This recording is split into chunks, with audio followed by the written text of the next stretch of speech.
ایک لاش ملی اور وہ اسی بدنصیب خانہ بدوش کی لاش تھی جو چند روز قبل غائب ہوا تھا۔ وہ سب چیخو پکار کر رہے تھے، لیکن پھر وقت گزرنے کے ساتھ ساتھ ان کو بھی قرار آتا گیا۔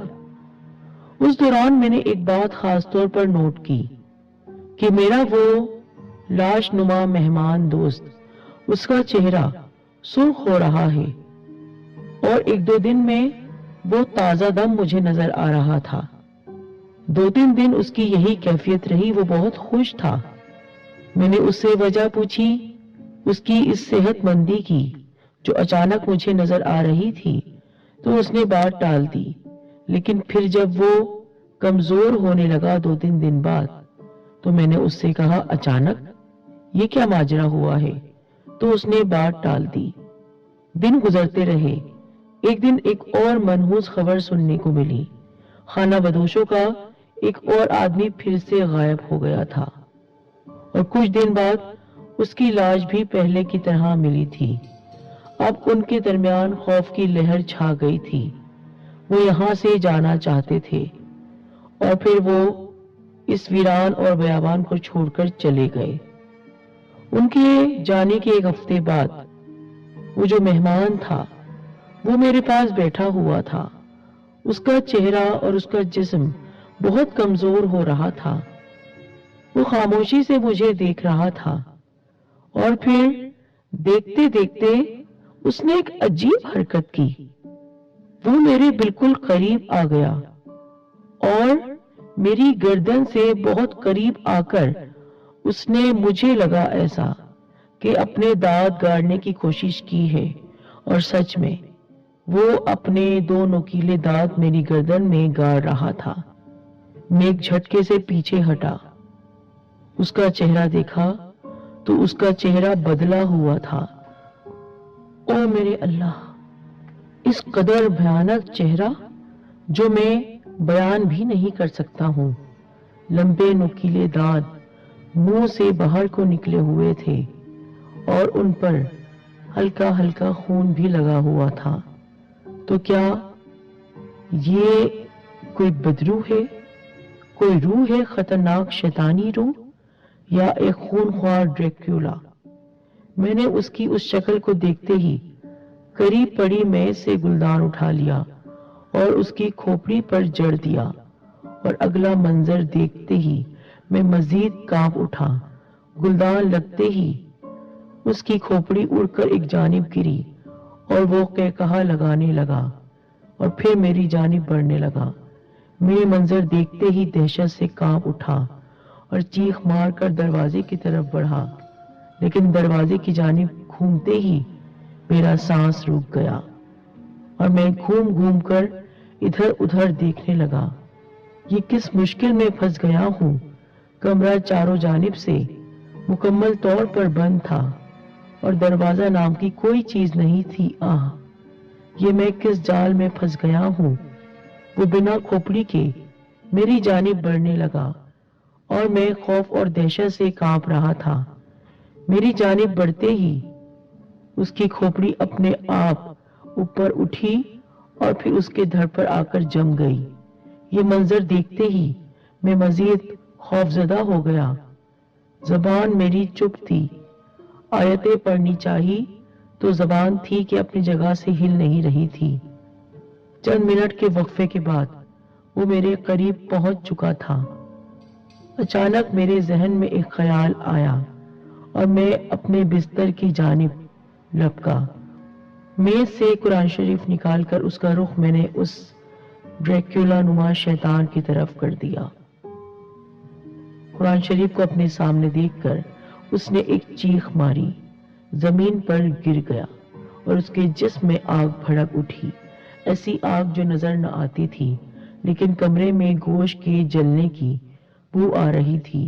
ایسی فضا میں عام آدمی کا سانس لینا دوبھر تھا، اور میں بھی دوسرے ہی لمحے چکرا کر گرا اور ہوش و حواس سے بیگانہ ہوتا چلا گیا۔ ہوش کی دنیا میں واپس آیا تو کمرہ پہلے کی حالت میں واپس آ چکا تھا، اور کمرے میں ٹرین حادثے میں مر جانے والی لاش پہلے ہی کی مانند پڑی تھی۔ میں جلدی سے فرش سے اٹھا اور پھر دروازہ کھول کر باہر نکل آیا۔ باہر کی ہوا میں کچھ دیر لمبے لمبے سانس لینے کے بعد میں دوبارہ کمرے میں واپس آ گیا۔ اس شخص کی لاش کا معائنہ کیا، مر چکا تھا اب وہ۔ میں نے ٹرنک میں سے ایک سفید کپڑا نکالا اور لاش کو بمشکل غسل دیا۔ قریب کے قبرستان میں کدال کی مدد سے ایک قبر نما گڑھا کھودا، اکیلے ہی نماز جنازہ ادا کی اور اس لاش کو اس قبر نما گڑھے میں دفنانے کے بعد دعائے مغفرت کی اور پھر اپنے کمرے میں آ گیا۔ یہ دن گزر گیا۔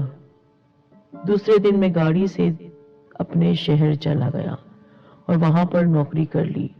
اس ویرانے میں پھر آنے کی میری ہمت نہیں تھی اور الحمدللہ اب میں بالکل ٹھیک ہوں، لیکن جیسے ہی وہ واقعہ مجھے یاد آتا ہے میرے رونگٹے کھڑے ہو جاتے ہیں۔ میں ریلوے